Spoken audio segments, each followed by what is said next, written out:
From the San Francisco Chronicle, there's a push to let cars back on San Francisco's Market Street.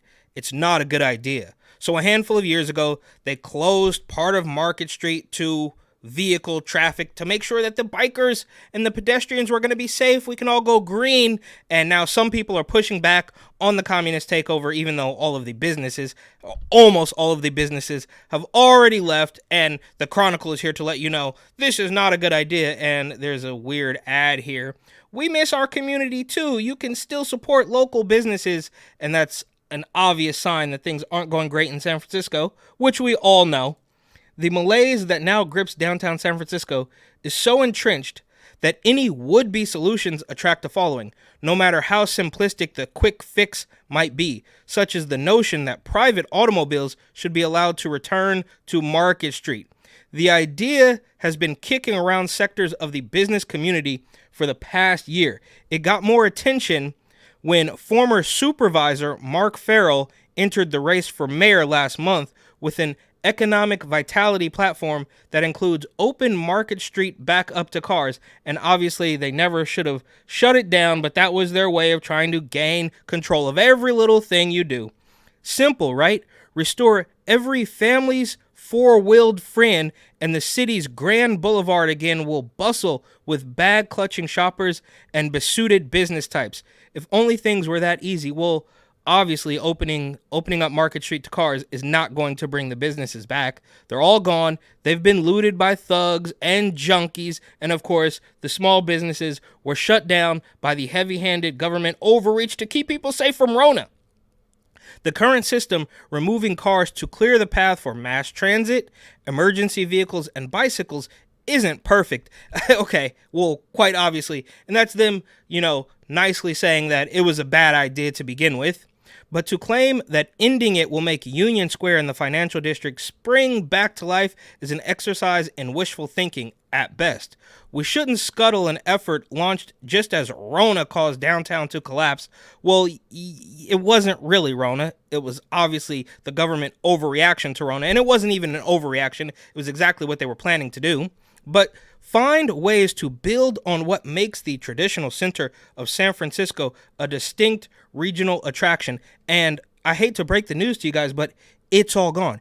San Francisco has been a laughingstock of the entire country, if not the world, for several years now. And opening up the street to cars, which you never should have taken away, obviously is not going to fix the problem. And it's like, whoa, it's gonna come back. It's gone. It's already over, right? We see the businesses leaving, the pictures that go viral of a handful of businesses in what used to be a bustling downtown shopping area. They're all gone. The same thing is happening right across the bridge in Oakland, California, for a little bit of a different reason, but either way, which is what city officials aimed to do when Market from 10th Street East was closed off to cars in January of 2020. So right before Rona, they did this. Planners started with the correct premise that Market is the major transit corridor into and out of the downtown core, traversed by 13 separate bus lines and the creaky but beloved historic streetcars. Take away private automobiles, the argument went, and mass transit would flow more smoothly. And you also have, of course, in New York, they want to charge you money to drive on the street, which is arguably worse. I truly don't know which is worse, just closing it completely or charging cars $15 to drive below 59th Street or whatever it is. That's New York. We're sticking with San Francisco here. Emergency vehicles are still allowed, so are bicycles, that two-wheeled alternative to automobiles that some people love and other people loathe. Taxis can use Market Street, but Uber and Lyft can't. An aspect of the system that even planners say has problems. So again, they're admitting that it doesn't make any sense, but they did it anyways. Since so many people use those ride booking options, but there's no obvious way to let them cross 10th Street without allowing all other drivers to do it too. 4 years later, the argument is that the lack of cars is a big reason why retailers like Nordstrom and Marshalls have packed their bags and why the office vacancy rate is 36%. And I'm sure I mean, it was very hard to find a parking spot down there, but I don't think that's the reason why. And if you go to downtown San Francisco, you will see the remaining businesses. I'm thinking of Ross specifically. It's like Fort Knox. They got security guards, they got rope, they're letting only a handful of people in at a time. And unfortunately, or for better or worse, I don't think it has anything to do with the cars. So while the cars wasn't the cause of the problem, letting the cars back on aren't going to fix the problem either. I've heard from residents, business owners in the corridor. I've heard from residents, business owners in the corridor, and residents across the city who have shared their frustration about Market Street and traversing it by auto, Farrell said. It's a shell of its former self. And Mark Farrell, who was, I guess, interim mayor, and of course, still a creepy Democrat, but I guess not quite as bad as the rest of them. Certainly not as bad as Mayor London Breed, who, of course, paid nearly $23,000 in ethics violations fines. And if that's what she admits to, we can only imagine what she won't admit to. I have to say that every time I mention her name. The same points are made by people like Jim Wunderman, president of the Bay Area Council and chief of staff for Mayor Frank Jordan in the early 1990s. I was concerned at the time that this might not work. So once again, they're telling you we knew it was a bad idea, but we did it anyways. Okay. I was concerned at the time that this might not work, and my fears were realized, said Wunderman, who emphasized that the business-affiliated council hasn't taken a position on the topic. What I think has to happen in San Francisco is that we have to throw out the red carpet to people who want to come here instead of creating an underwhelming feeling as a driver. And yeah, that's probably true, but what's the reason to drive down there? It's all complete. It's useless. You guys have driven it into absolute dystopian wasteland that nobody wants to go to. So while this might be a small step in the right direction, it's entirely too late. One of the earliest people to make the case was Jeffrey Heller, a co-founder of Heller Manis Architects and designer of the spiked 102-foot 181 Fremont Street Tower. And there's also the Millennium Tower, which of course is sinking, different story. The center of the city is a dead zone, Heller said this month. I look at it and go, what's missing here? Traffic energizes these places. And there you go. You got all the bikers. Oh, they're all good. But they're only down there to probably steal and deliver some envelopes or something. All of which sounds compelling until you take a closer look. For starters, Market Street hadn't been easy to navigate for decades. Too many modes of transportation were in competition with each other. So again, that's their fault. You guys plan the bus routes. You can't blame that on the voters. You can't even blame that one on the criminals. We're in competition with each other.